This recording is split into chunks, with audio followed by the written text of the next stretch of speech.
Thank you very much, Ethan, for a nice introduction. And thank you very much to everybody at Nottingham University and Zoo Negara Malaysia for making this talk happen. And finally, thank you, all of you, for coming tonight. It's a pleasure to talk in front of you. And I hope you will find this talk interesting and possibly inspiring to take action and help preserve the beautiful nature that we all have out there.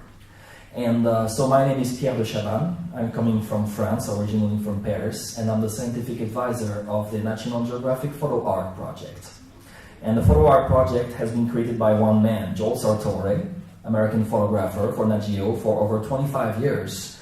And he's been all around the world taking pictures of animals, and some of them are quite famous and published on the front page of Nat Geo magazine. And about 11 years ago, he wanted to see animals in a different way, and he started taking pictures in studio conditions using black and white backgrounds, studio backgrounds, and studio lights. And this actually gave birth to the Photo Art Project. And the Photo Art Project is now the biggest database of studio quality animal portraits with more than 7,000 animal species covered. And there is much more to come. And my involvement with the photo art goes back to about 3 years ago, and I started as a scientific advisor, helping identifying species and finding rarities around the world for Joel to shoot. And you will see that the photo art basically allows us to see animals in a different way, because this is the kind of project of photos that Joel used to take. The mandrill and the bushmeat market in Africa, glooming sight. Now here's the same animal using the photo art concept. See? Reactions prove that the photo art project is a good one, yeah? Or the prairie chicken displaying in the grasslands of North America, now viewed with the photo arc. So the photo arc, in a way, is a voice to the voiceless. It allows for animals that haven't been under the spotlight, that are considered creepy or scary, or that people don't know anything about. It just allows them to finally get their time under the spotlight, so that people can realize, well, are they so different than us? They're living creatures, right? Just like us. And they deserve no less respect, no less attention, and they deserve protection, because for many of them, there's no time to lose, they're endangered, they're disappearing. And one of the highly threatened group of animals at the moment is amphibians. This is what chytrid fungus can do to a single population of amphibians, wiped out in the Andes Mountain in Colombia. These amphibian species I'm showing to you now are all close to extinction. This one, only 2 specimens left in a university. Nothing found in the wild for less than 10 years. And unfortunately, this is only one of the many species that we're about to lose. So the photo arc is also kind of a testimony of the past, in a way. It allows us to remember species that we've lost or that we are losing, such as the Gentix duiker found in Africa. Critical situation in the wild, no specimens left in zoos. The last one, that was him, died recently. This species is probably extinct in the wild. This one is getting extinct, and this one is completely gone now. That was pygmy rabbit, and the last specimen of this precise population is gone.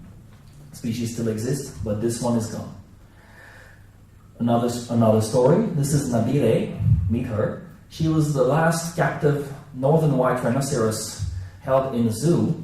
She was in Vukalovo in Czech Republic, and Joel came to shoot her. So black and white backgrounds, studio lights, the usual process. And when he went there, he knew that Nabire was in poor health. She had cysts all around her reproductive organs, and that was in really bad condition. So he got her picture. She looks old, but still beautiful animal. And exactly 1 week later, Nabire died. One cyst broke, she died. And with her, the last captive specimen of that species was gone. And now there are only 3 specimens left in the wild, all of them in a reserve in Kenya, none of them capable of breeding anymore. So this subspecies story here, for now, is over. But at the same time, there is hope. Because look at those tadpoles right here. This is an endangered frog species. And they're being bred in captivity. So that means that there are dedicated people out there that are actually caring about so insignificant species as just this tiny frog. And so we have hope, and the photo art gives us hope by showcasing how amazing the work of dedicated people can be. we can literally change the world if we're dedicated enough and carry on working. And this is what the people at Endangered Primate Rescue Center in Vietnam are doing. They're caring about some of the most endangered primates, such as the cat balangir. Without their help, this species would be gone. That's guaranteed. And black-footed ferrets, for example, have come back from near extinction thanks to American zoos that have bred them. And now they're spread out again, they're being reintroduced, and they're going pretty fine. And the Californian condor is following the same path. But, well, before we inspire people, first we have to get the photos done, right? That's the first step, yeah. And to do that, here's a short video that will show you the process. Beautiful indeed, huh? So yes, my job there basically is to go ahead of Joel to zoos to document their collection and see if I can spot any rare little thing that they're hiding somewhere and that we could take on picture. And also, I help the staff understand how to physically prepare the backgrounds, because as you see, the background is physically present. It's no photoshopping. Photoshopping never ever looks good. So we have to work with the conditions that we find. It's not always easy, but we do it. And we have collaborated with many zoos around the world. And this talk I gave last week at the Southeast Asian Zoo Association conference. And these are the reasons I showed them why they should be part of it, actually. Well, of course, all the fun we're having, free pictures, but most important of all, media communication, lots of it. And I will show you why. But also, the photo arc, in a way, by showing these animals to people around the world, becomes becomes a good way to express gratitude to zookeepers for their amazing work, for taking care about the animals on a daily basis. And we do that because actually when they see their beloved animal becoming part of such a huge project, becoming ambassadors for their species, it's usually a good way to say, well, thank you for your work, and thank you for allowing your animal to still be alive around this world. And for the animals themselves, most of them are okay to have their photo taken. Some of them even help in the process, as you can see. But sometimes things doesn't go as planned. And this is and you probably noticed, there's no chimpanzees in this presentation so far, right? You haven't seen any chimp pictures. And this video will show you why, and it will also show you why we never use paper backgrounds anymore.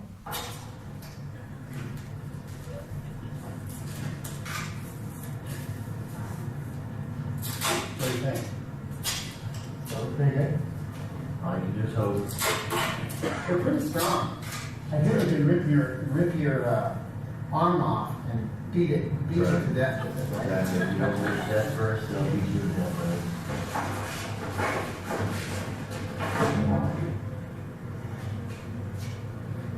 They will always do black and white backgrounds for these animals. If you have them on black, it's not on white.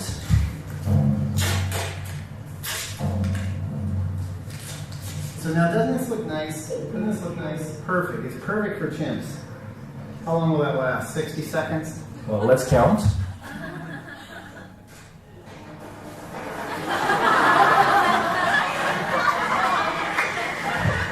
I think 60 seconds was a quite optimistic estimation, right? Yeah, so, well, occasionally, though, we get our pictures taken, and then we can actually take action and have our pictures to go to work. For example, from a scientific point of view, they're interesting because we can document some species that have barely been photographed before, showing some particular behavior, some physical characteristics, or just some funny things, like how the digestive system of ants is working, for example, or the composition of the breast shield of a super bird of paradise, or the way water bugs are breathing. For those of you bug guys out there, that's pretty exciting. But most important of all, the photo arc is a way to look at the animals in the eyes and allow for emotion to pass, because we humans work with emotion, and emotion goes through the eyes. That's the most important thing. And looking at the animal in the eyes, you will realize that, well, are they lovely? Even those scary ones, even the ones we don't care about, they're really lovely after all. And these endangered tortoises from Madagascar do need our help. We need to be educated about them. We need to educate people about them, and you can only say what you know. And when you know something, you will realize that a scary green mamba is, after all, not less beautiful than a cock of the rock. You just have to have an open mind about things a little bit. And sometimes our pictures do better than this, because these koala pictures taken in a rehab center were used in a Nat Geo article, and after the publication of Nat Geo article, the Australian government finally decided to do something to save their koalas and put them in an endangered species list. So we can actually believe that sometimes we have an impact, or at least we're helping to do so. And also, we can raise awareness about less known species, like the Asian vulture crisis, dying because of diclofenac drugs. All this and much more. Zoos can use our pictures too, to communicate, to educate people about local wildlife, and even sometimes for publicity reasons. And actually, those pictures look quite good, aren't they? And also, most important, National Geographic exposition. They are featured in the magazine on a regular basis, and we use them on social media. And social media of Nat Geo reach more than 80 million people. You can imagine the free publicity for a zoo there. Just speaking about publicity. And of course, zoos use your pictures because, yeah, they look quite good. So, in that case, for just display building. But sometimes you can achieve more when a dedicated crew of people meet the photo arc and want to spread the word about animal conservation.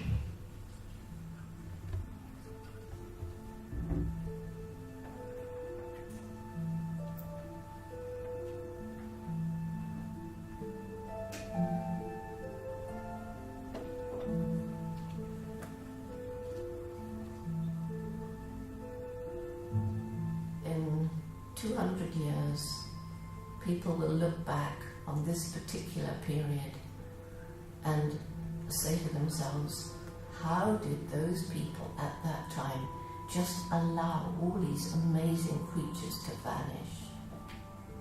But it would be very little use in me or anybody else exerting all this energy to save the wild places if people are not being educated into being better stewards than we be.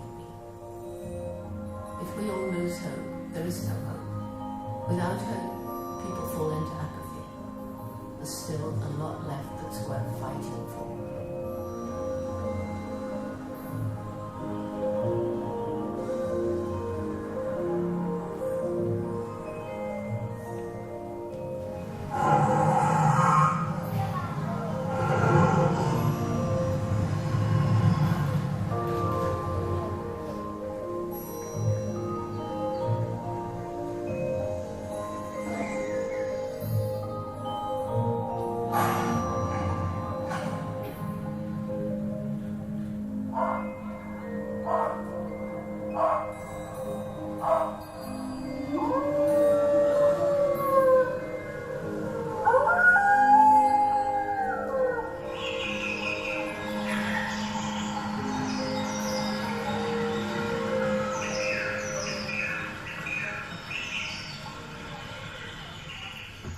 So the photo arc is about all this and much more, actually, because yes, we have to inspire people, we have to educate people, we have to get people to care and to hopefully take action.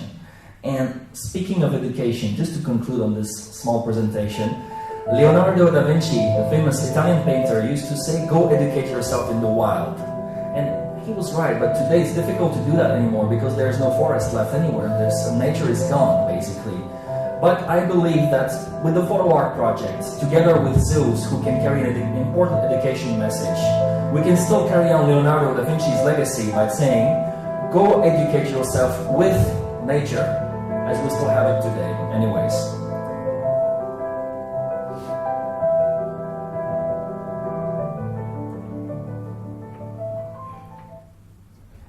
And so, of course, if you do have questions about the Photo Arc, I'll be here to answer them at the end of the talk. And I will also invite you to go check out the websites and everything and see eventually how you can help. Because as future researchers, scientists, there are always ways to use the Photo Arc pictures and use the Nat Geo educational material to communicate.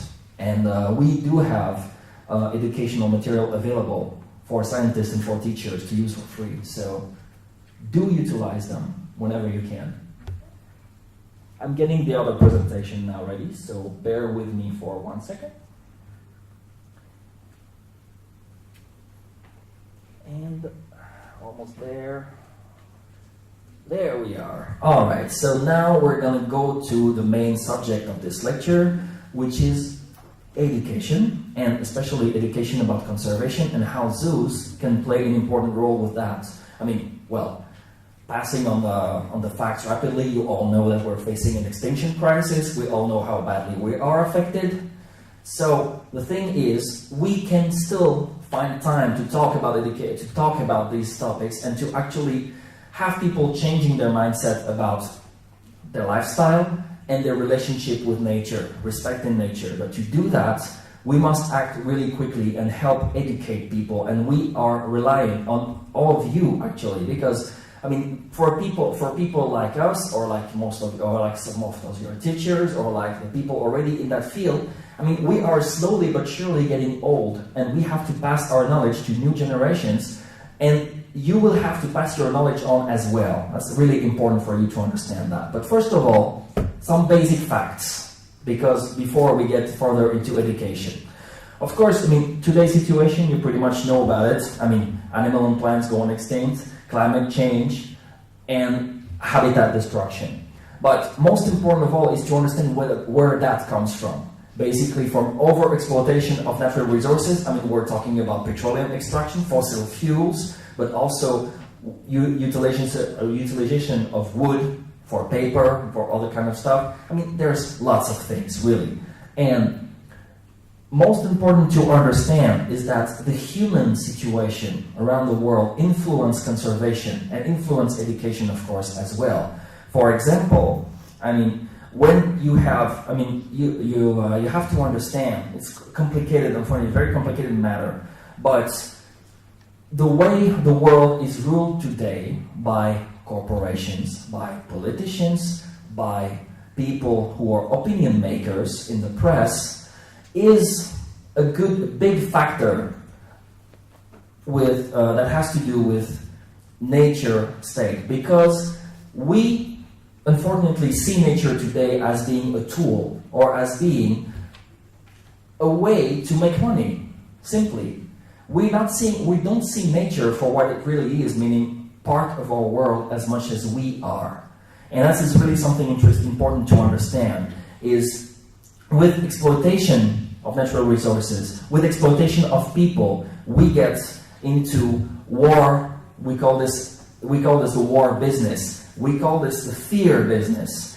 And this is all having to do with mindsets of people, because if you are happy, if you are positive, then you cannot be manipulated. But if you are scared, if you are unhappy, unsure about your future, if you don't know if you will make it for tomorrow, if your kids will have food in their mouth, then we can make whatever we want with you, because you won't be in a position to decide anything about your life.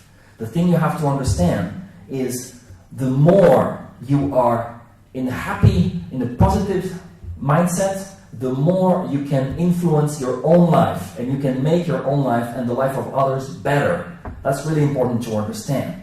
And to understand that, we have to understand how our system is working today. For example, the way capitalism is working, because whether we like it or not, capitalism is a part of our world today, and it's actually our entire world is working on that system. And for example, it starts with the private ownership of production.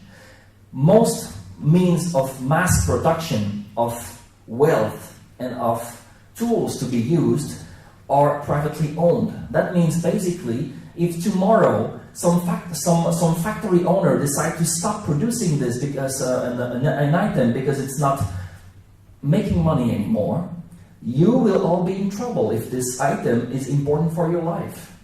This is what happens with the crisis of butter in France at the moment. For example, we don't have butter anymore available in supermarkets because of problems between the producers and the owners of the factories. Of course, you also have maximum competition. In today's world, the people who will survive will be the people who step above others. That's not really positive thinking now. We have to step above others. I like more collaboration, but unfortunately this is how words work. Also, maximum profit. I mean, we see that every day. Workers getting fired because of so-called economical procedures, economical, I don't know how you call that in English. In France, it's licenciement. Yeah. Bad, huh? But to make you understand that this is how our world works today. Do we have a choice about it? No, because we don't rule it. But can we change something about it? Yes, because we have the power of the mass. These guys are not numerous. There are very few rich people out there, very few politicians out there who can actually have impact on things. But they're dead scared. Why? Because if tomorrow we unite, if tomorrow we decide enough is enough, now we're going to take care of our business, they're in trouble. And the powers in place are quite simple to understand. Politics, well, these are the people who make the laws, basically, right? Well, sort of. Economics, most important of all. This is today's best power, the power of capital. Because with money, you can buy almost anything. Except from what Gandhi used to say, remember, you know that quote from the movie Gandhi? You can break my body, break my bones, you can even kill me. Then you will have my dead body, not my obedience. You cannot buy obedience from people, from happy people, from powerfully energetic people with money. You cannot do that. Why? Because powerful positivity. This is really today's fuel for saving actually anything that really matters, such as wildlife, for example, such as nature. And at the end, press and media is why? Because you need to have an opinion. You need to have what we call propaganda. It's a bad way to say it, but that's really the truth. Conditioning of people to believe that our system is the only system that can actually work. Is it the truth? I don't think so. Usually, diversity is the rule. We see it in nature. Why should we work with humans? Anyways, a few words about the strategy that are being used to help the world remain in the same system, so that the wealth can go to the richest and the poorest still are a working force and nothing more. Well, so they think. But an important point that I wish to underline is the one that submission and exploitation of poorest countries, because this is what happened in many Asian, South American, and African countries. And this is still happening today. I would like to refer you to a book by John Perkins, American guy. This book is called The New Confessions of an Economic Hitman, and you can find it in Kinokuniya bookshop, not too far from here in Zodiac LCC. I strongly advise you to buy this book and to read every word and reread it again until you finally get it, that what he says, it's what happened in everyday's life. Basically, it has to do with how to put a country in a state of bankruptcy voluntarily in order to have it obey the interests of foreign societies. For example, in Indonesia, John Perkins himself made a very, very way too optimistic estimate of how the country could develop itself with a new electricity network. And he secured a loan to the Indonesian government by the World Monetary Fund. And what happened is, of course, they got the loan. Then the loan came from the US, right? Because monetary fund is in the US, so dollars came. And of course, the loan was on condition that they had to pay back an American company, not Indonesian company, of course, no way. American company to do the workouts to create the electricity network. So they did, so the money went immediately back to the US. And after, what happened is, well, the other companies, other US companies, came and said, well, we're interested in your petroleum. Would you mind that we, for example, take it for free or not paying you at all, right? Well, no, okay, let's raise the interest of your loan by 80%. What about this? Bankrupt. And so, of course, you have no choice but obey, because this is all linked. You understand that? This is all linked. The monetary fund are tools for the biggest societies to basically put the third world countries into almost a state of slavery. And this has worked everywhere. And you see that even in developed countries like France. in US itself. I mean, it happens everywhere. You need to understand that. But there is still hope. Don't be too depressed. I know some of you might be, but don't be too depressed, because you can really make a difference by actually trying to impose local things. Don't rely too much on foreign investment. Go local. This is really the key to all this. Local, help others. Be kind to others. Educate yourself and go educate people around you.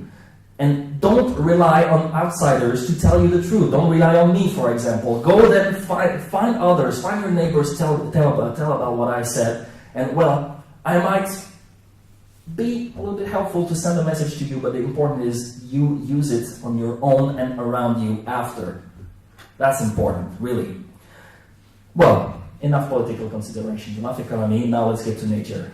More important. I will pass quite rapidly on this because I believe you already have quite a bit of information, thanks to your teachers, about the state of nature at the moment, climate change and everything. So, but just so you know, I mean, these charts come from IUCN. We'll talk to you about IUCN in a minute. And one important thing to notice is that you will notice, I mean, the habitat laws before the 50s were mostly lowland habitats because that's where humans like to settle down. And now there are projections for highland habitats to be lost, and even tundra. Why? You know tundra, you know what that is? Yeah, most of you know probably. It's grasslands from high northern Europe and northern Asia. Very dry, very inhospitable habitat. Global warming is one of the reasons why we're starting to lose tundra, because people can finally get settled down around there so more and more. It's become more comfortable now, thanks to climate change a little bit. Direct consequences? Well, you have them all here, and some more, but the most important, and the thing that people sometimes fail to understand, is that everything that we see is contributing in making our home, our environment more hostile for us. And these people don't really have a clue about this. When you talk about conservation, animal conservation to people, they will say, well, why the hell would I bother about a bug being extinct? I don't care. Well, unless you realize that bug being extinct creates a chain reaction that will, at the end, make that particular place unlivable. And I will show you why later. We'll see in a little demonstration of why. But it impacts biodiversity as well directly. And you know, something I've been looking in zoos is many people talk about mammals, about birds, and about very charismatic animals that we know. And we all hear messages about how big mammals are critically endangered and everything. It's true, but looking at the charts here, which animal groups are the most threatened? Mammals? I don't believe so. As you can see here, lesser known animal groups like amphibians or fishes are way more on the way to extinction than other charismatic groups. And fishes, I must emphasize this one, because right now, one habitat that was not in the chart before is particularly at risk, and that's the wetlands, freshwater habitats. This is a major problem today, and we see more and more endangered fish species, amphibian species, and insects relying on freshwater habitats. We really have to take care of this, and Malaysia, like many other Southeast Asian countries, is home to an amazing biodiversity in freshwater.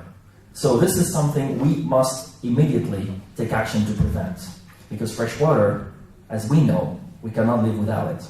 But yet, we're still busy to do anything with freshwater but drinking it. We drink bottled water, we pollute everything, we dump our garbage in fresh water. We need to change that, really. It's urgent, and we have to talk about it. A little more optimistic stuff, as you can see, predicted extinctions. But the thing is, for you in Malaysia, you are in the central point for biodiversity. And you are facing a very high risk of massive extinction. But don't be too scared about this, because there's still time to take action. But as you can see in Europe, we are in a safer situation. Sort of. Why? Because everything's gone already. Yeah. And this is why I say, don't be ashamed of the situation of your country here. You believe it's bad? Well, in France we have no more primary forests at all. We still have some here. In France, we have no more wildlife. Almost everything's gone. I mean, we're losing our snakes, we're losing our spiders, we're losing our honeybees. We already have lost most of our big carnivores, and the wolf that tries to make a timid comeback is being erased again, phased out again. And you know, it's a protected species under the Berne Convention. That's the Convention for Protection of Species in Europe. It's a protected species. Well, what did the minister do recently? Authorize the killing of 20 wolves. Ha! Yeehaw! Good conservation plan. Congratulations. And things are going on. So don't be too ashamed of what we have here, because we do worse. But the thing is, we can do better. We can work on doing better. Now, I'm not yet done with bad news. Still a little more coming. For those of you who might not be familiar, this is something that's extremely important if you are to work with animal conservation and with animals in the zoology in general. IUCN is the International Union for Conservation of Nature, and yearly they edit what we call the Red List. And the Red List basically assesses the level of threat that each animal and plant species are facing. And I've split the different categories into columns so that you can really see which category they belong to. Of course, not listed. Well, it's self-explanatory. It means that's not there. So that doesn't mean that there's no concern. It just means that it hasn't been assessed yet. Newly described species, for example, of course, they're not yet there. After, you have what you call the least threat concern. That's, well, they're okay. I mean, we believe that they're still numerous, but there might be some problem, but not yet enough to worry. So that would be the least concern, near threatened, and conservation dependent criteria. These are more or less optimistic criteria. Then we have the threatened criteria: data deficient, vulnerable, endangered, critically endangered. This is when the red light starts to flash. And for those of you who know about the IUCN Red List, data deficient doesn't mean that we don't know anything about the species. It means that we know it's endangered, but we don't know how. That's an important thing to remember. And then you have the more optimistic categories of extinct in the wild and extinct. Extinct in the wild means the species still occurs in captivity. Doesn't mean it's safe, or doesn't mean it will go extinct either. It just occurs in captivity, that's all we know. Something important to consider in the threatened category is that it's not only a matter of how many animals are left in the wild. It is also a matter of how much decline has been observed in a time span of a few generations, generally 3 generations. It's the rule. And for example, a critically endangered species might have many specimens in the wild, but if we have observed like a 90% decline of numbers in 3 generations, it will be classified as critically endangered, because we know that that decline is not sustainable, and the species might become extinct short term if nothing is done, even if it's still numerous. Remember the passenger pigeon, for those of you who know America. Most numerous bird on Earth in a few years ago, all gone. A few illustrations, for example. Data deficient species, that'll be the killer whale, or the orca, as we call it too. And in case some of you might not be familiar with this concept, I'll elaborate briefly on that. This is what we call a species complex.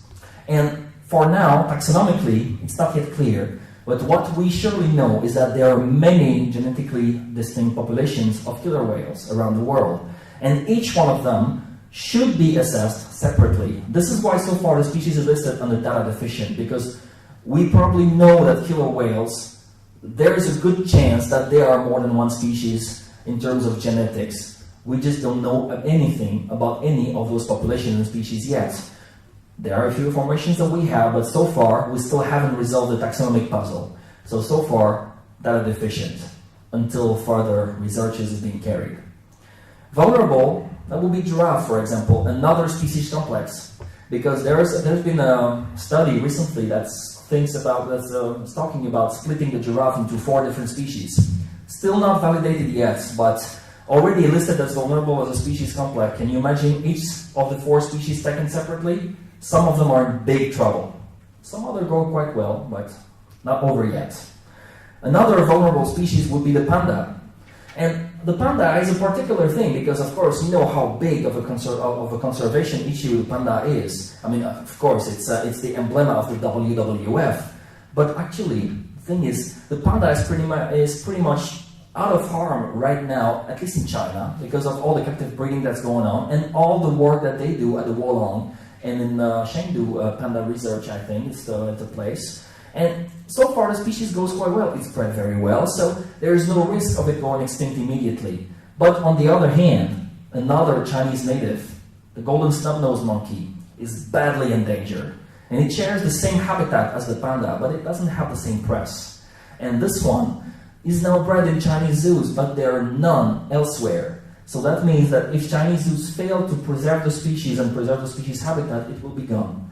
So there's really a need for protection, and this is the one of 5 snub-nosed monkey species. This is the least threatened so far. So it gives you an idea. Another endangered species, most of you know it probably, right? Some might even keep as a pet, the African grey parrot. This parrot species is so common in captivity that we don't even know how it's going in nature anymore. Well, now we know. It's in a really bad situation, because most of the population of African grey parrots has been trapped to extinction to fuel the black market for birds around the world. And today, this parrot species is now in a CITES 1 appendix. You know CITES, right? One of you know what it is? The Convention of Washington for Trading of Endangered Species, right? You all know about this? Yes, you do? Also, I don't have to go back on it, right? It's CITES 1 species. Did it stop the traffic? Not at all, because now the traffic goes underground and it's not monitored anymore, so it's a big problem. And the species is still declining in the wild. Critically endangered species, that would be, for example, the helmeted hornbill. That's a Malayan species. This used to be classified as near threatened before, like most hornbills, because, well, habitat loss has been quite bad for that species. But worse is the trading of its casque, the helmet and the bill. And this is made of, they call it ivory, but, well, whatever substance it is, more valuable than elephant tusk. And it's worth lots of money on the black market. And there are thousands, literally thousands of these guys killed every year with their beak found for sale in Chinese and Vietnamese markets today. And this is still the case going on. And so more than 90% of the species population is lost because of this and not because of habitat loss. So you see, unfortunately, this is not the same. There are two problems here, and habitat loss is only the minor problem. Extinct in the wild, well, that could be the Guam rail, for example. You know, the island of Guam is located in Micronesia, but not too far from here. Well, not too far, at least closer from here to where I live. And the Guam rail was quite common on the island of Guam until some Australian soldiers came, and with them they brought bananas. And in the bananas there was a tree snake. That tree snake was a female, pregnant. She gave birth happily, and the snakes went on the island. And the problem is those young snakes feed mostly on chicks. So what they did was they fed on the chicks of the live bird they could find on the island. Guam rail was one of them, and it's been totally brought down to extinction until the zoos in America decided to take action after seeing the catastrophic things that had happened by taking the last Guam rails in captivity and start to breed them. And this is why we still have this picture of a live bird and not an extinct one, because the species is going fine in American zoos, and now they're trying to not only eradicate the snake, but find a snake-free place to reintroduce the Guam rail. So it's work in process. And extinct would be the baiji. Baiji, for those of you who come from China, this is the Yangtze River dolphin. The last specimen alive was seen back in the early 2000s, I believe, and the last known specimen died in the Chinese dolphinarium a few years ago. None have been sighted ever since, so we believe this species to be extinct. I will go quite fast on those, on the reasons why some of these species are threatened, because this is part of your studies. Traffic, trading animals illegally, capturing them from the wild, selling them for the pet trade or for trophies or anything, ivory or tortoise shell. This is happening on a daily basis. Rhinoceros horns, of course, that's a big problem in the Chinese market at the moment. And also, species with bad reputation. Bad reputation is a big problem. For example, snakes. How many of you? It was like, well, snake. If one comes to my house, I will kill it. Bad. Well, no, you shouldn't do that. Spider is the same. Gone, finished. Probably some of you have done this. I think so. At least I know I have. So And the thing is, by doing this, we're actually contributing to the extinction of species that are absolutely important. Why? Because they're predators. They're a part of an ecosystem. If we lose one piece of the chain, we might just disrupt everything and get an outbreak of flies or rats, and therefore get disease, or create an unbalance in nature that could result in loss of habitat without even us doing anything about it. And in France, the owl on the left, on the bottom left, in France, was because that owl was actually believed to be a witch symbol in the Middle Age. Yes, yeah. And so what we did was we found a witch. Witch exists in France in the Middle Age. When we found a witch, we would capture one of these owls and stick it alive to the witch door, believed to counter the bad omen. Well, that was much useful because we successfully erased that species from our country by doing so. Now it's back, but I don't think we have to be proud of this. Anyways, habitat loss is another problem. You all know about orangutans, tigers, rhinoceros. Sumatran rhinoceros is in bad shape now. It's extinct in peninsular Malaysia, doing very bad in Sabah probably. Indonesia, Sumatra is still going not fine, but still the least troublesome area, at least. And for those of you who wonder what that bird is, it's a curassow. It's called the red-billed curassow, and it's endemic to the forests of Brazil, to the Atlantic forest of Brazil, known as Mata Atlantica, for those of you who know about this. And the problem with this forest, it's not logging, it's not about trading animals, not about capturing them for food. The problem is basically that this is where the big cities are. So they're expanding slowly. Sao Paulo, Rio de Janeiro, they're growing slowly, taking up more forest as they grow. And these curassows only live in primary forest. That's the big problem.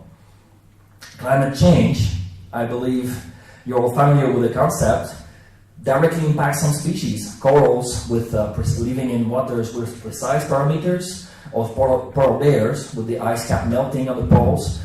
We saw the Chinese snub-nosed monkey already. Penguins, the humboldt penguins that you can see at Zunegara, not too far from here, is one of the only tropical penguin species. And it relies on cold water currents that will bring the conditions that the penguins need to survive and breed the food items. Well, with the global warming and the water going hotter in the ocean, what we get is this water current, this cold water current, is not coming to the coast anymore, barely. And this is a real threat to the penguin population because they cannot find food anymore there. That's a big problem. And introduced species can be quite harmful as well. Can be just, accidental release. Or like, for example, I purchased a baby red-eared slider. It outgrew his tank. Well, I don't want to keep it anymore. I'm going to put it in the water because after all, that's where it lives, right? Well, the problem is it nearly wiped out the European pond turtle population. And the nutria, the top right photo, this rodent nearly wiped out the population of European beavers because of competition for the same resources. And the nutria is more adaptable and not too much afraid of humans, not as much as the European beaver, but likes to be far away from humans. These guys can live in basically even like a sewer. So, And for those of you who like to look at endangered species, most of the species there would have been extinct in the next 20 to 50 years if humans didn't do anything about it. But, of course, this is not a good, it's not really a good situation, but it shows you that even with critically endangered species, we can still make a difference if we try to care. And you see, not all of them are mammals, not all of them are charismatic or even pretty. We can take action. But I believe we have to be fast and we have to be mindful and careful about what we do. For example, this is a little story that will tell you how just introducing a tiny fish in a lake can have really bad consequences. The fish you see is called a black bass. For those of you who have ever been fishing in the US, this is one of the most prized fishes because when you catch one, it will really put up a fight. But the problem with the black bass, as you can see with the shape of its mouth, it's a predatory fish, a big mouth. Basically anything it can swallow, it will eat. And this bird that you see here over is the Lake Atitlan grebe, endemic to Lake Atitlan in Peru. And the grebe was quite popular. It was quite famous. It was like a species you could find all around the lake. Was not too much afraid of humans, nesting all near fishermen habitations. Until some people decided to introduce some of the black bass in the lake for sports fishing and to have more fishes to fish to bring food, because after all, it tastes quite good for those of you who have eaten some black bass. So they introduced some young black bass who spread around the lake and who found no other food than grebe's chick. And they ate out all the chicks of the grebes until they were too old to breed and disappeared within a few years. So it can show you just how one little action can completely change the course of nature. So, what we can do about it? Well, of course, starting with the beginning, political concern, inform yourself. I mean, media, mass media, mainstream media, it's an important tool. Lots of information, you shouldn't neglect it. But don't only trust them. Find other sources, cross-check, always. This is very important. Also, favor local. Remember what I said, favor local help. Establish a network amongst your neighbors to try to help yourself by, trading things instead of buying them, for example. That could be interesting to work. Also with local production, for example, instead of buying junk food at supermarkets, go help local producer of fruits or of cheese, France, of anything, anything you might find that will help you without having to resort to junk sold in supermarkets. By buying food in supermarkets, you don't help anybody else than the owner of the supermarket brand. You don't help producers by buying there. You help producers by going to them, buying to them, and advertising about the good work that they do. This is important. Now, after all these depressing thoughts, let's have a look at zoos. Because zoos can be a part of the solution in terms of education about wildlife conservation. Zoos started as menageries, because we still need a little bit dark picture before we go to really positive thoughts, right?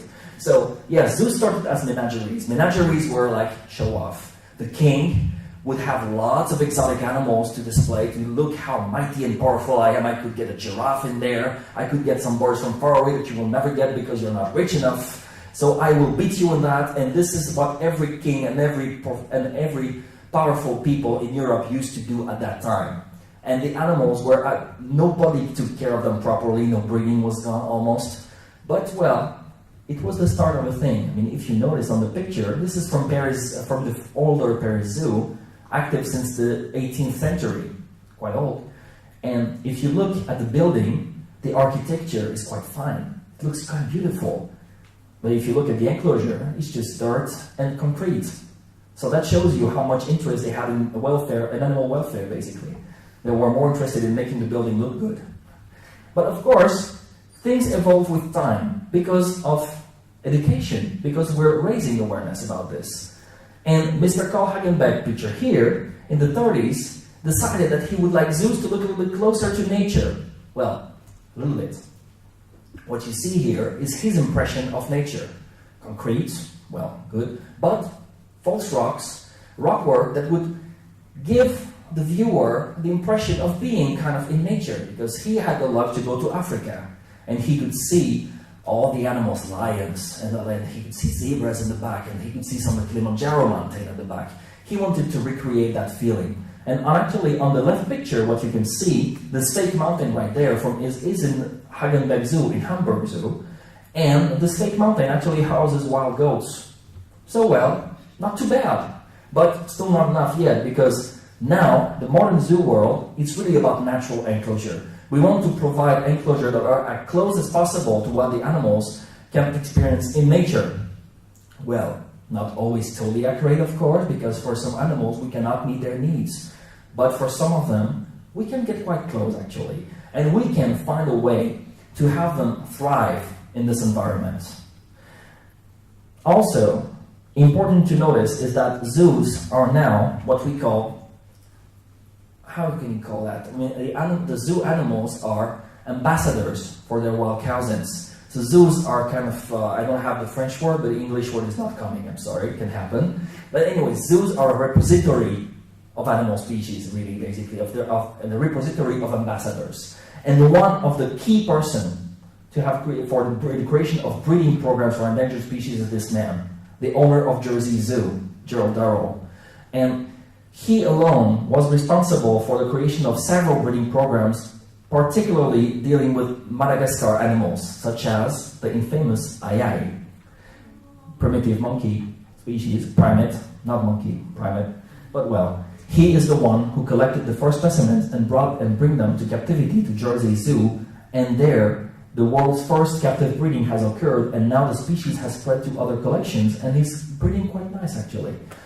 Of course, that didn't save the aye from extinction, but the aye is not extinct yet. And because of all the awareness raised by the aye breeding and display, people started to get more interest and actually started to give money to the Darrell Wildlife Trust to help save ayes in their environment. So there's a positive message behind this. Okay, we have captive animals, but they can be ambassadors. They can help raising money for studies and for protection in the wild. So all important to notice that, yes, of course, zoos are not optimal, but they're doing some work, and we have to emphasize the good and get them to do even better. Of course, you see, zoos have evolved over time. Well, we can read basically, so I'm not gonna go through all this, but basically, we were talking about individuals, about ego before. It was, look at my animals. Are we really the owners of animals? No, we're not. They're living creatures. Now, we're talking about conservation, we're talking about education, and we're talking about animals being as part of our heritage, and not anymore a possession. So there's a change in mindset here. Of course, the change also went from taking animal as circus act, like, look, nothing can stand, I can go under it, I'm the master of this huge animal, to something a little more useful, like medical training. Because medical training allows us to observe animals closely and to monitor their health, and also sometimes to perform veterinary acts like artificial insemination, and for captive breeding programs for extinct species. That could be really useful. I'm not going to get into that too much because it requires a whole other lecture, basically. But medical training has lots of possibilities, and it would be good to have some scientific monitoring on the process to see how it affects animal welfare and how it affects the animal's behavior in captivity. Really, it would be good to do that. And with some species it has been done, like some primates, but some others still work to do. So maybe if you're interested in carrying on with that, that could be interesting. Enclosures, exhibits have evolved as well, from concrete habitats to something more nature-like, at least more animal-friendly, less just about displaying animals. Feeding, very important. Now, some zoos hire nutritionists. There's one now in Singapore Zoo from Canada. And people are now looking forward to recreate not only a balanced diet, but to also match the quantities that are absorbed in the wild. For example, I breed snakes myself, and I see that many people overfeed their animals. Snakes sometimes in nature don't eat for months, yet we still try to feed our snakes once a week. That's not natural, and that will lead to obesity and breeding issues. Behavioral enrichment is something that we do to keep animals from being bored in captivity, basically, because yes, it's a closed area. Animals in the wild don't live in closed areas, but at least we can keep them self-occupied so that they don't think about these closed areas, or they don't have negative behaviors related to captivity, such as, for example, making it a challenge to get their food. This usually keeps animals busy for a while because, as you know, food is quite important. Or sometimes it's about scent marking. Tigers will spend hours inspecting otters that they don't know about, rubbing themselves, like marking their territories. They will do that for hours. If you provide them with the good sense and in challenging places, they will be really interested. And some of these birds, like those conures, actually like challenge when perching. For example, by having unstable perches, you allow them to really just watch about their balance more than really try to get stereotypical behaviors because of boredom. Keeps them occupied. And zoos, modern zoos, more importantly, try to work about conservation. In situ conservation and ex situ conservation. I believe those topics are quite familiar to you, so I won't go into the detail in that case. But just so you know, in Europe, for example, we have yearly campaigns raising awareness and funding programs in the wild. The current campaign is very important for you because we're dealing with Asian songbird crisis. We call silent forest. Because if you go to Java, for example, if you go to the island of Java, to some of the forest, you don't hear anything anymore. No noise, no birds. All traded. They're all captured and traded in Pasar Pramuka and other markets around. And this is a big problem because so many species, like the Javan green magpie, have disappeared because of this, and they're extremely endangered now. And basically, our campaigns, like the Asian songbird crisis, are willing to not only spread the word, we educate. We have lots of panels around the zoos. We try to spread the word about the fact that these birds need our help, but it's also about funding initiatives in the wild, because how good is captive breeding? How good is talking if you don't back it up with action? This is really important.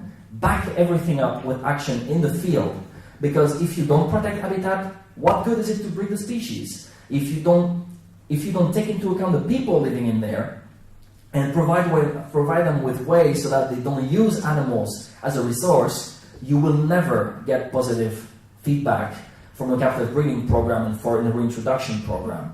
So it's very important that we take all factors into account, and for this we need scientists to do monitoring and to show us the challenges that we need to overcome for eventually one day reintroduce these guys. Maybe. We also have breeding programs in captivity in Europe. And this is something that's still lacking in many zoos in Asia, where there's only private initiatives or local initiatives. In European zoos, we have the EASA, European Association of Zoos and Aquarium, basically acting like an umbrella for all zoos to be united into the effort of captive breeding to hopefully, first of all, how can I say that, have a self-sustaining captive breeding program, a captive population, but also to maybe reintroduce some species one day.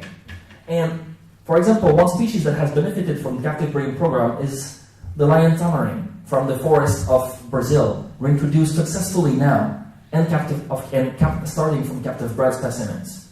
Another species that has benefited from this is the mountain chicken. Yes, it's a mountain chicken. But it's a frog as well, yes, I know. From the island of Montserrat, bred by Jersey Zoo. And this actually is a species that is completely wiped out because it lives in the volcano, only around the volcano of Montserrat Island. And the volcano is about to erupt, so not much we can do about it.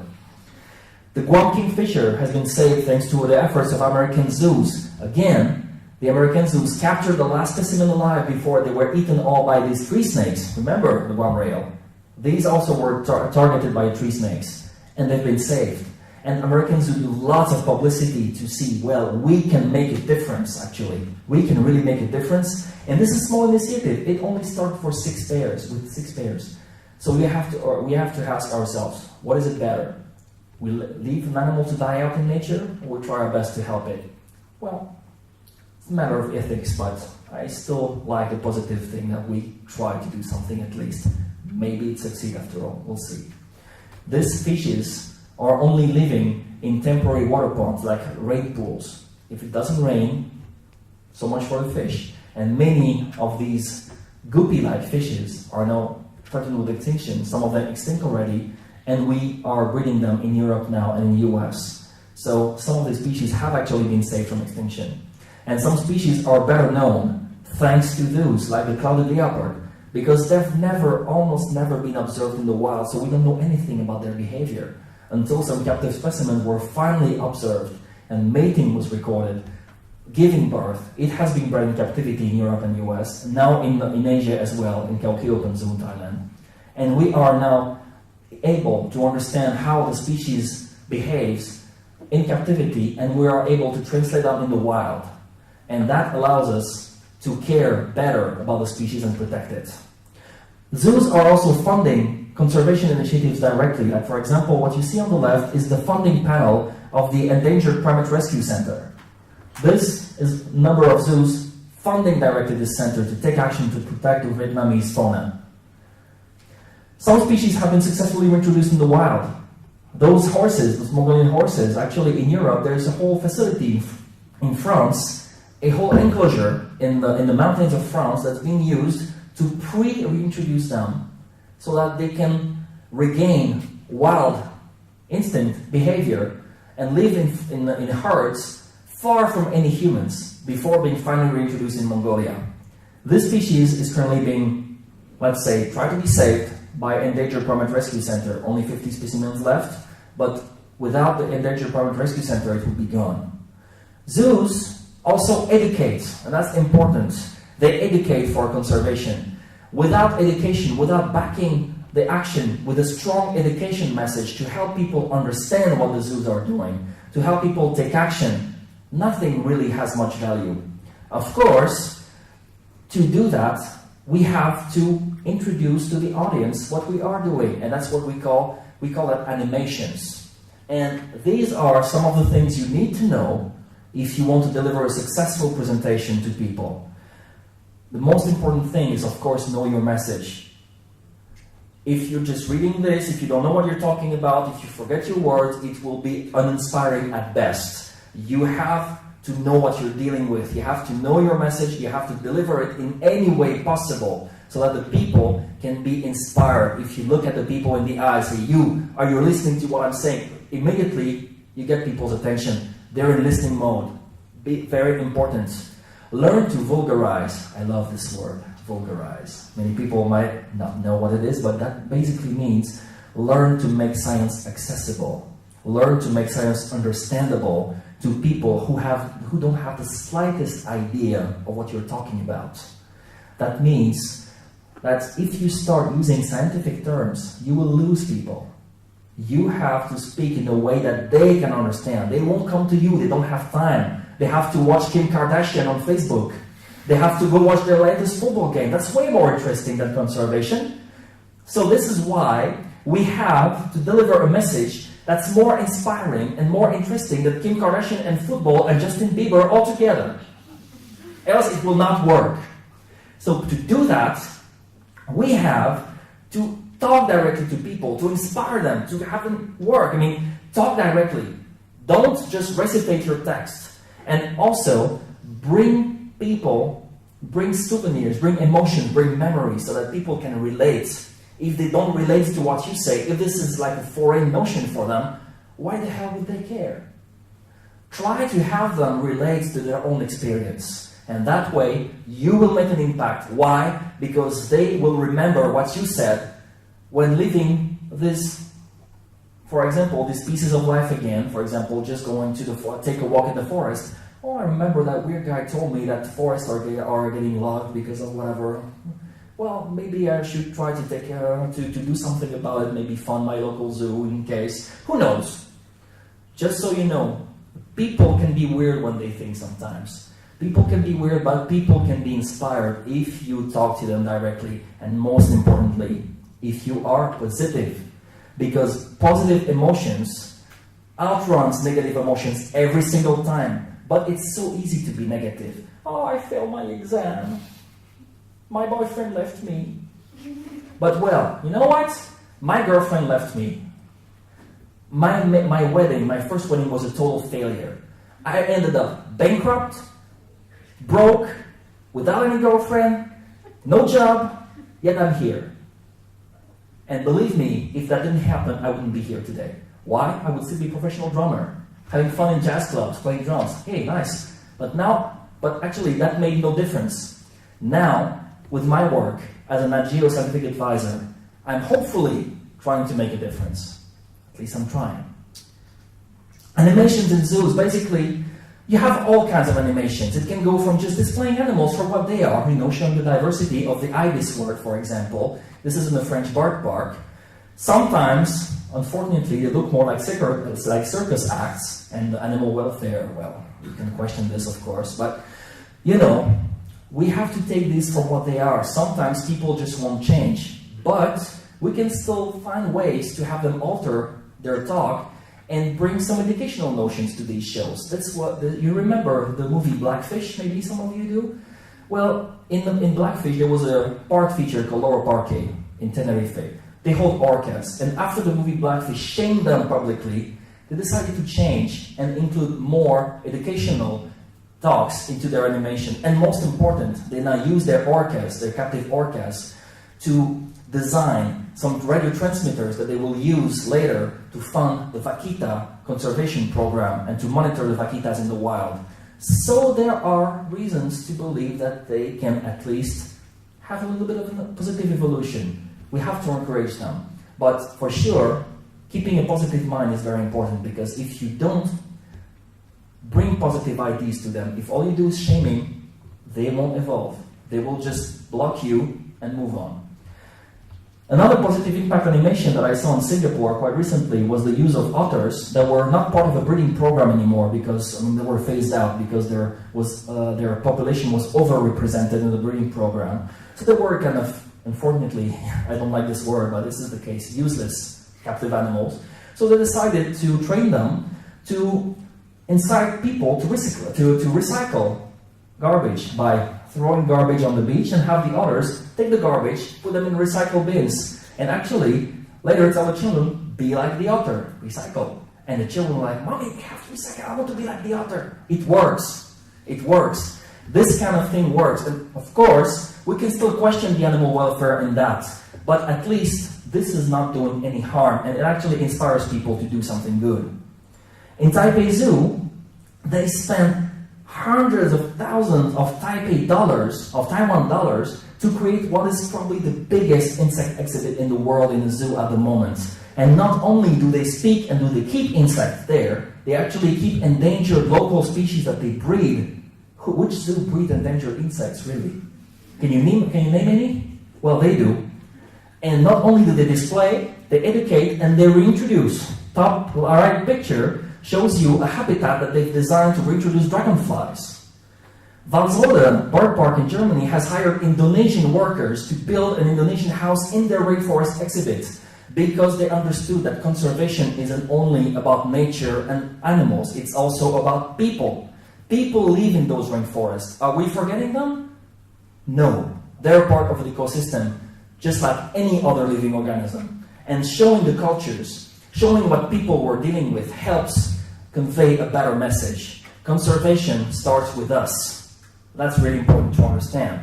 Some zoos create entire ecosystems, like Barger Zoo in Netherlands, recreating an exhibit about the Arizona desert, taking plants from Arizona and species from Arizona to actually show people what a true ecosystem is. You cannot protect what you don't know. Therefore, a good thing is you're not only displaying the animal, you're displaying the habitat as well.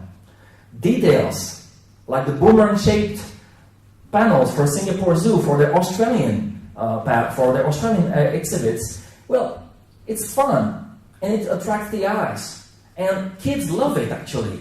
And therefore, when they love something, they try to pay attention. And this is where you can educate.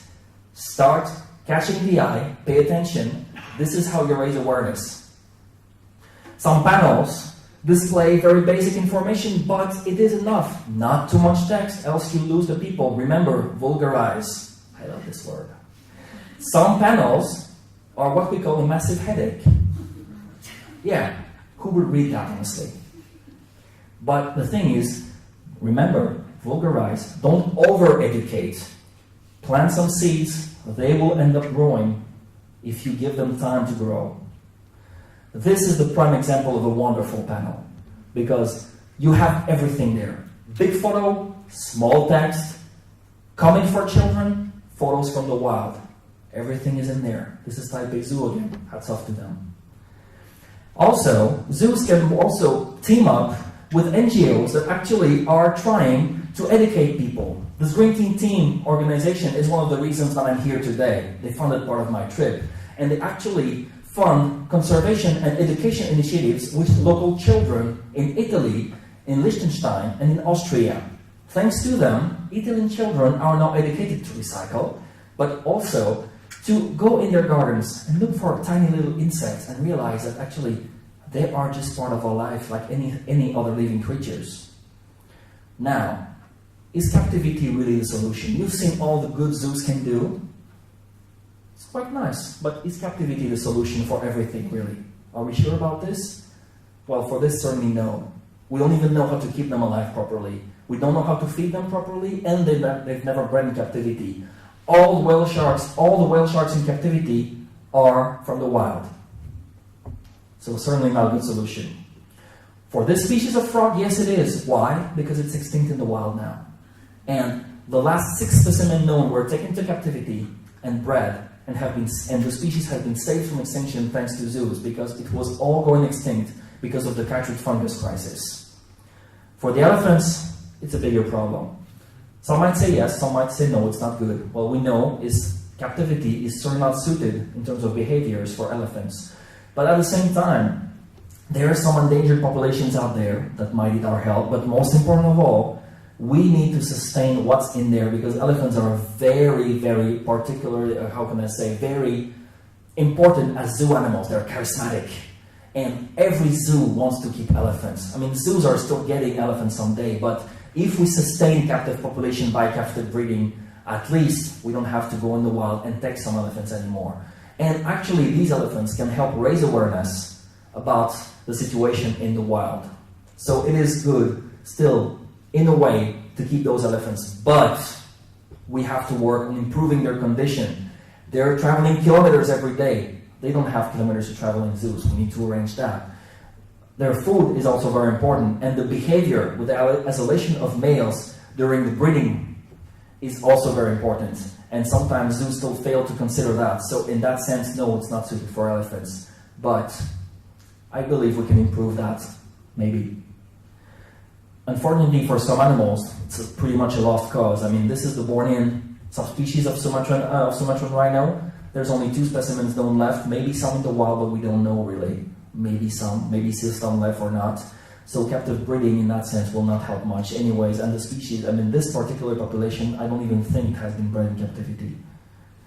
So at the end you see, I mean, all this amazing creatures that you have in front of you, all this amazing biodiversity is getting endangered, but we can do things to save them. And it's important to carry on that message, to be optimistic, to deliver a positive educational message to people. Because without positive emotions, people don't react. People fall into apathy. Remember Jane Goodall, what she said.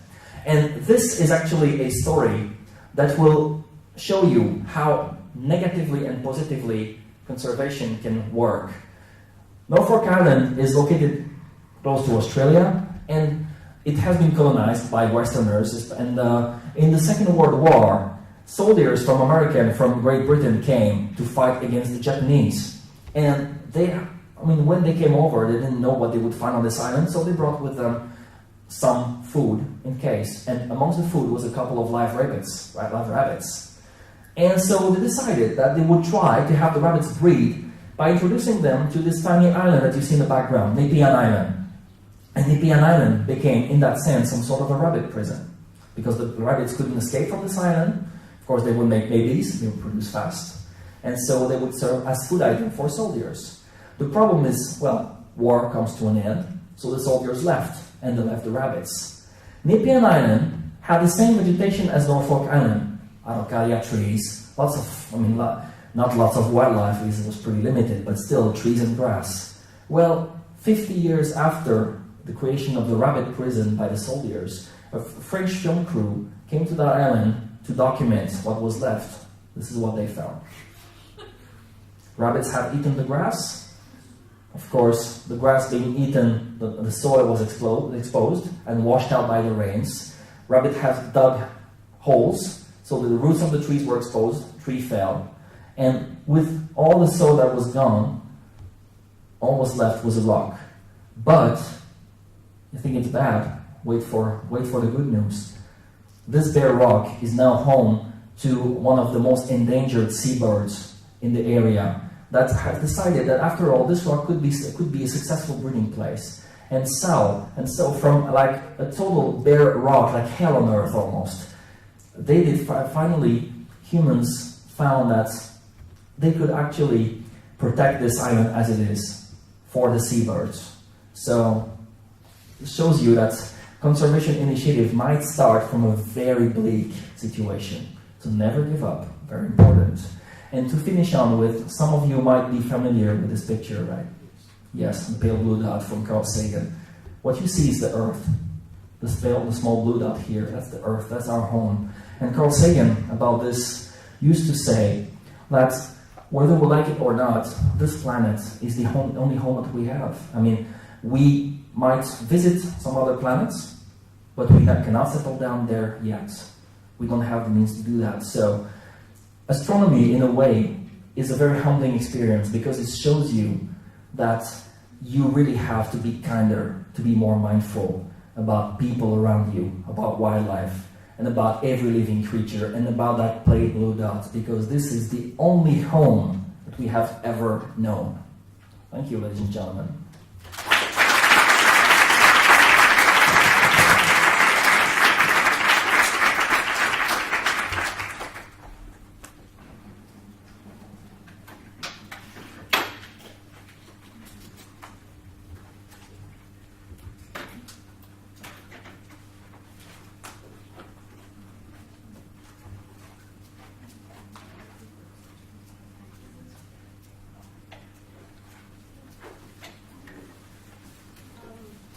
Invite Pierre and United from Zunagar. Junadi from Zunagar, the head of education department there, to join us. Thank you for your talk, Pierre. Yeah, it's very interesting. I think you share with us today something that is very different from what we have for mindset previously. So having the insight of how the role zoos can play for conservation, I think changes a lot of what we feel. Yeah.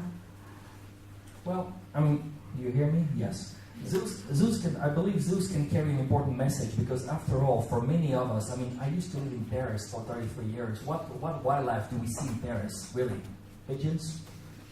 Well, other kinds of wildlife? Let's not get into this.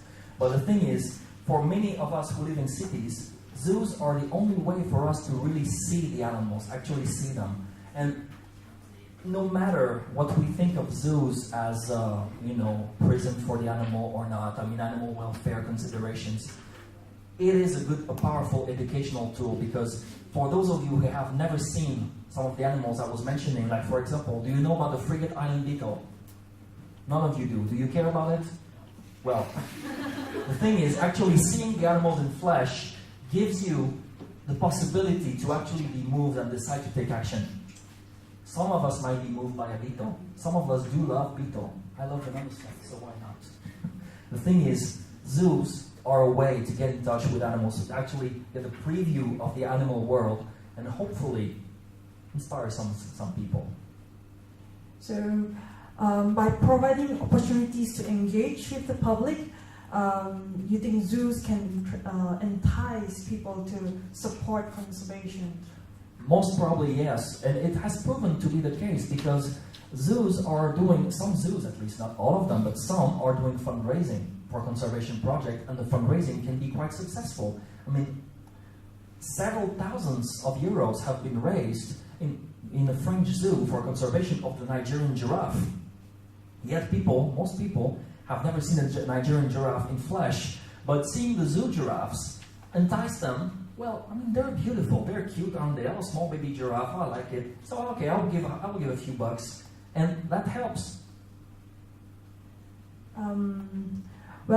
I have here a lot of students from my class, wildlife behavior, and then we've been through a lot of lessons about animal being sentient and all. So, what do you think is the future for zoos? Well, the future for zoos is difficult to predict because at the moment we are, the zoo world is under heavy fire from NGOs and associations dealing with animal welfare. But the thing we have to consider is that zoos do exist today. What do we do about all the animals inside? Can we put them back in nature? Certainly not. Can we leave them to rot there? That would be even less human at dealing with them. So we have to deal with what's in there. And a good way to deal with what's in there is having captive breeding programs so that we can actually not only monitor the species, but help having sustainable populations so that we don't have to go in the wild to take some anymore to replenish the ranks, so to speak. That's a good way to start, for example. So I believe captive breeding programs involving many zoos, not just one, but many zoos, so that we all monitor where everyone knows what everyone has. Captive breeding programs, educational programs, because zoos are, in a way, a sort of attraction, amusement park. People go there to be entertained, first of all. They want to see all kinds of exciting animals. Oh, look, the tiger just peed. Ah, that's amazing. But at the same time, if you realize that this tiger is actually a really endangered species, well, maybe that will move you to take action. So Zoo Negara, is one of the oldest zoo in Malaysia. So what do you think about education in zoos in Malaysia? Okay, hi everyone. For me, being as a zoo educator, of course, we need to have a better idea for visitors, for every visitors, all walks of life, which is visit the zoo. So we want them, when they enter the zoo, and then they have a new kind of experience that they can share to people out there. And then when they walk out to the zoo, then they have, actually zoo, we can learn a lot of things. So in Malaysia, of course, we have good zoos and we have bad zoos. And we have to tackle the bad zoos to become a good zoo. So now we have this zoo that we always, like for Zoo Negara, we always remain a popularity, and then we have a lot of specimens that we can learn throughout the visit. And then, of course, we have 5 pillars. We have conservation, why we have zoos in the world, conservation, of course, and then education, and then we have a research center, and we can do training in the zoo, and of course, recreation. So when people go to the zoo, people always want to look for the recreation. People always want to enjoy it. But when they enjoy looking at all animals and so on, so then education have to go there. Then we have to educate the people who wants to go to the zoo. That's what we call a good zoo. So to me, a lot of things that in Malaysia we can do a better. But I'm not saying that it's our challenge in education, essentially. So we have a series of talks that we conduct, and also we have seminar, and also we have this training course for all those interested, which is all the zoos in Malaysia. So we have this organization we call Malaysian Association of Zoological Parks and Aquaria. So we have one, in a year we have one 10 days course for, we touch on biology, we touch on husbandry, management, biology, education. So we instill the knowledge among the zookeeper, among the vet even, or those animal practitioners who love to know about how we manage the animals in captivity. So this is how we can educate all the zoo who really wants to get involved with animals and so on. So that's how you share. That's how you share your knowledge. The platform, yes. Exchange That's right. expertise. Yeah. So let's open up the questions to the audience. Do we have any questions from the audience today?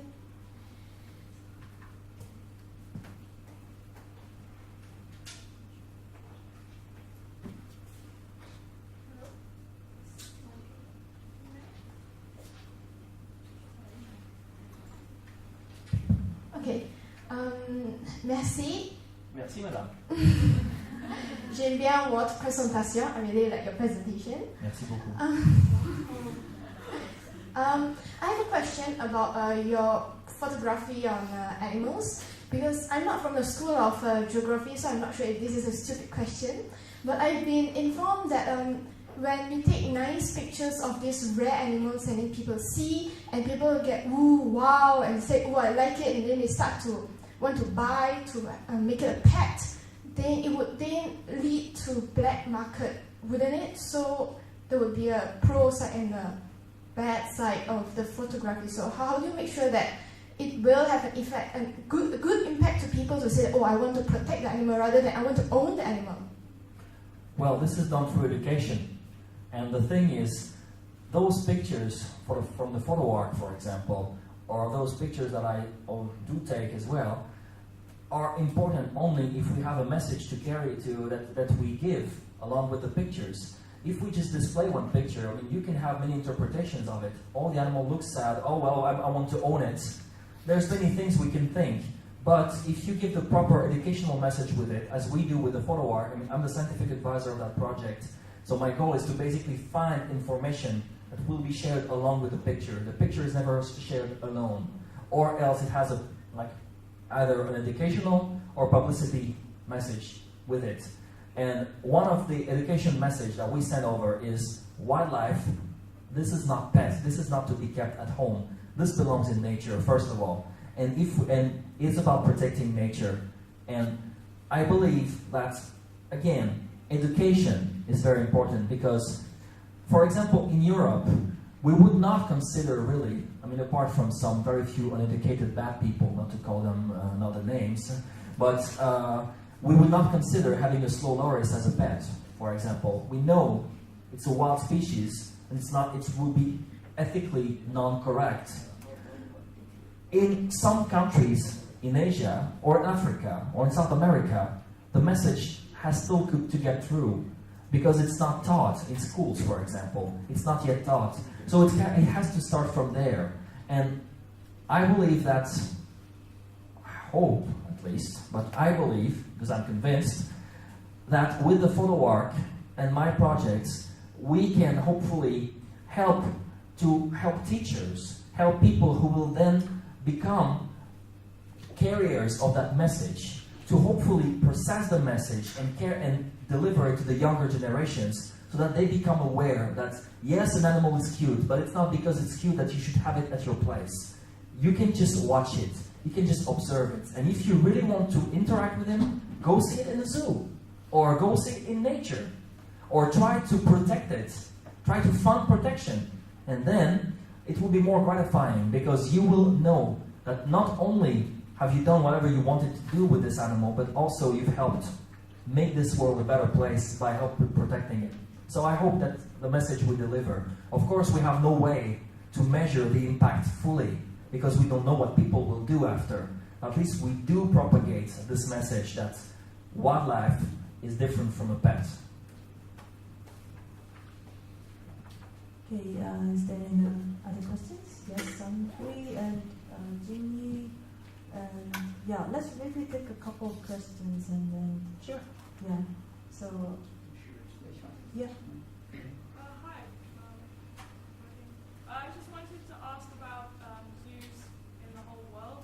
Sort of, where there's like a ranking system for zoos, so people know when they're visiting them if they're worth visiting to support the conservation projects, the education.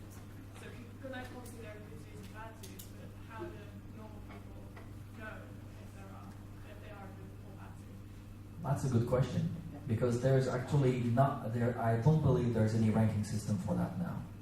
And this is very touchy subject because what criteria would we use? Because if we use only, that's already a big thing, animal welfare, well, under what criteria would you base yourself to declare that a snake in a tiny tank feels less better than a snake in a bigger tank? It's so complicated actually. Because animal welfare, unfortunately, remains so far, I mean, although it's being studied well, it remains so far very subjective. And so, I mean, those evaluation would be very subjective as well. So, I mean, would you feel the same way by visiting Zoo Negara as I did? So, I don't know if ranking system would be a good idea, but I do really think that there is need to emphasize when a zoo does good things. So we should have at least a database of breeding programs, of conservation initiatives funded by these zoos, and that could actually help us at least get a good start to know which zoos are actually active in some important fields like animal conservation. After that, maybe it would be good to include in this database pictures of the enclosures taken by common visitors and not by the zoo staff, because then you'll have a more subjective vision, taken by visitors to show, well, there's an idea of what you will see. Do you like it, or you don't like it? So that could be some way to do so, but yeah, I mean, I hope we find the funding to do that someday. But that's a really good issue, and thanks for pointing this out, because this is clearly something that is lacking today. I think we have Jingyi and also Zanhui. Yeah. Hello, good evening. So I have 3 questions. The first one is it possible to take picture of like big marine mammals like dolphin or whales for the photo art? And the second one is, does the flash during the photography session scare the animals? And the third question is for the NJ, yeah, for Taman Negara, because in 2015 summer, I did internship with my lecturer, which we did survey in Zoo Negara. I feel like a lot of visitors to Zoo Negara doesn't really know much about wildlife. They just go there to look around and have fun. So, what do you think about any other ways to increase the interest of people to learn things when they visit, and the chance as well, like frequency of the readings and all that? Yeah. You want to answer first? Okay. All right. So concerning the photo art thing, basically for whales and other dolphins, it depends whether we can have access to side views of the tank and whether we can use the proper lighting so that the backgrounds appear dark. Because, and of course, the animal has to be trained so that they can stay in front of us. So we don't do that often because simply it's almost impossible. But we do have some marine mammals on pictures taken in SeaWorld and in different places, like in Laura Parque. But this is a rare occurrence overall. But it is doable, provided the animals are trained and the tank is accessible sideways. Now the flash, what we have is not really flashlights. They're high-powered energy lights, and the blast of light delivered is so quick that the animal barely even, you can barely see the pupil contracting. And so the animals mostly don't notice the flash, actually. The only thing they do notice is the noise of the flash that makes a pop. And usually the first pop is like, whoa, what was that? Second pop, oh, well, okay, after all, I'm still alive. And usually it goes like this. So far, we have no death, no injuries, nothing to report because of flash. And we hope to keep the record clean. Okay, thank you for the question. Of course, we know that when people come to zoo, they want to have fun. They want to see animals in action. They want to see animals move, especially reptiles, and So what we did is we actually do this kind of activity with our volunteers because we have this CSR program. So we get the volunteers to become an animal voice. So they will sing, they will make an action. They will try to do fundraising as well to help us in terms of research and in terms of education materials. And then we get, but of course we guide them. We give them a few handouts and so on for them to deliver. And then we have this kind of props in front of the exhibit. And then we did that with our keeper to do some feeding sessions. So through that, people will start to get interest and try to feel the nature, right? I think recently Zoo Negara started a program with MLS as well. Yeah, sure. Maybe you can also introduce the program to us a bit later. Oh, I see. Okay.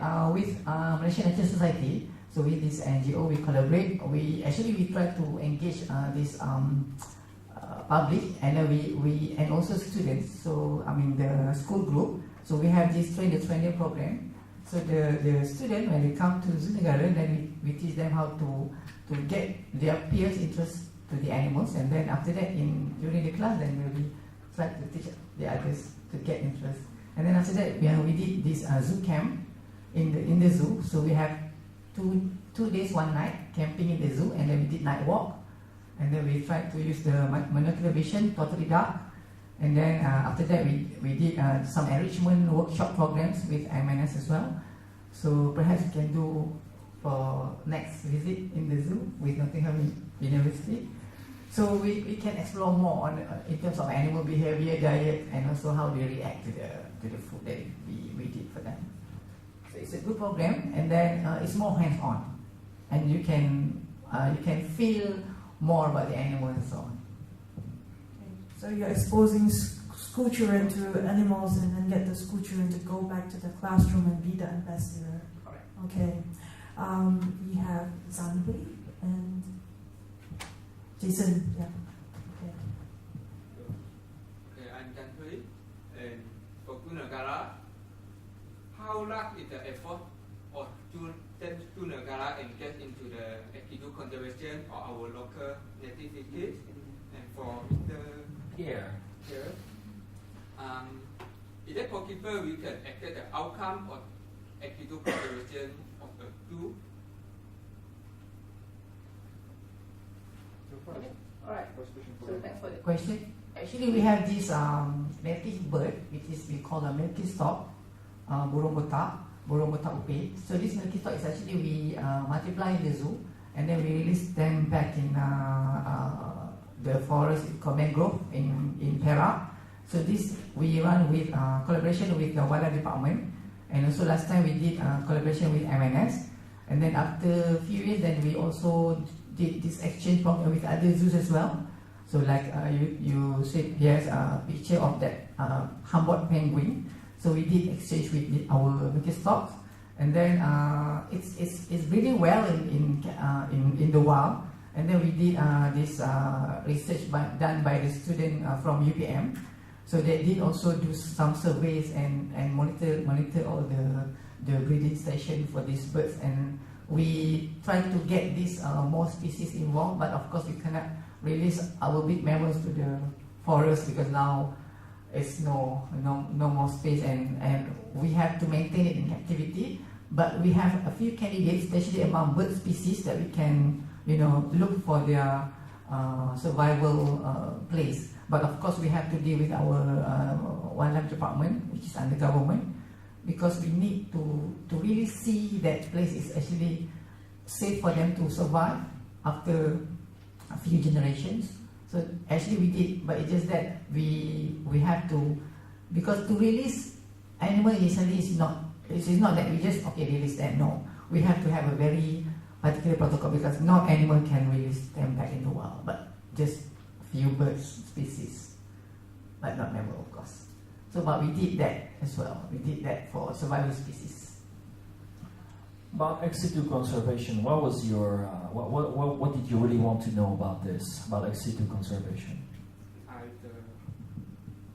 Like the go to the cat breeding and reintroduce into wild. Okay. Yeah. Okay, so reintroduction in the wild. That's your question, right? Okay. Well, the thing is, the truth is, there are very few species we can actually reintroduce in the wild for several reasons. First of all, is there any habitat left? If there is no habitat left, what's the point of reintroducing? Because simply, they have nowhere to go. This might lead to conflict with humans, for elephants, first of all, for example. That will be one of them. That will be one of it. This could be also problematic because captive species, if not monitored properly, can introduce disease into wild populations. You don't know what they may carry yet, so you have to have a veterinary procedure. And most important of all, I mean, how will the wild population, if there's anything remaining, of those species will be affected by the arrival of newcomers? It's very difficult to actually figure this out because we're trying to get behavioral studies done, but I mean, sometimes we just have no idea what things would really happen in the wild. And so, I mean, it is important to have ex situ programs, to have reintroduction programs only if they're extremely carefully monitored. I believe most zoo animals cannot be reintroduced in the wilds. I believe that not so many animals can be reintroduced. But I do believe that if we don't act now to protect nature, sooner or later we'll have only those zoo animals to witness as testimonies of the past. So it's still good that we keep those zoo animals as educators, ambassadors. Because look, I mean, Socorro dove extinct in the wild. Scimitar horned oryx extinct in the wild. Guam rail extinct. Guam kingfisher extinct. Those live bearer fishes from Mexico extinct. And there are many more coming. We're not done yet. So, I mean, there's still the question about what use does this animal have. But if they act as ambassadors to help protect those that are still in the wild, that's already good. And I believe this could be a good way to contribute to ex situ conservation program. Hello. Okay. In your talk, you mentioned about wolf hunting in France. So I would like to know about your opinions on the African conservancies that promote trophy hunting to raise money on conservation. Well, I think that this issue is quite complicated because on one hand, you have the effect, the personal views that, of course, hunting and killing wildlife is just goddamn wrong. That's one thing. But on the other hand, well, is this really wildlife anymore? It's farmed animals most of the time. That doesn't make them less valuable. Don't get me wrong. They're still valuable. Every life is valuable. But now, do we find any other ways? If we ban hunting there, do you think the hunters will stop hunting forever? No, they will still be hunting. And they might do that illegally. So sometimes lesser evil is better than nothing at all. And so in that case, if properly monitored, if farmed animals, and if quotas of hunting established and strictly respected, and if educational measures also done at the same time to help tell those people, well, you're hunting that, but don't do that recklessly. Be responsible. Maybe it could not be so negative after all. I don't advocate hunting, but in some aspects, do we really have a choice? That's what I wonder. Yeah, so we are running out of time. So today we have a lot of, we tackle a lot of controversial issues here from trophy hunting and all. So thank you all for coming today. And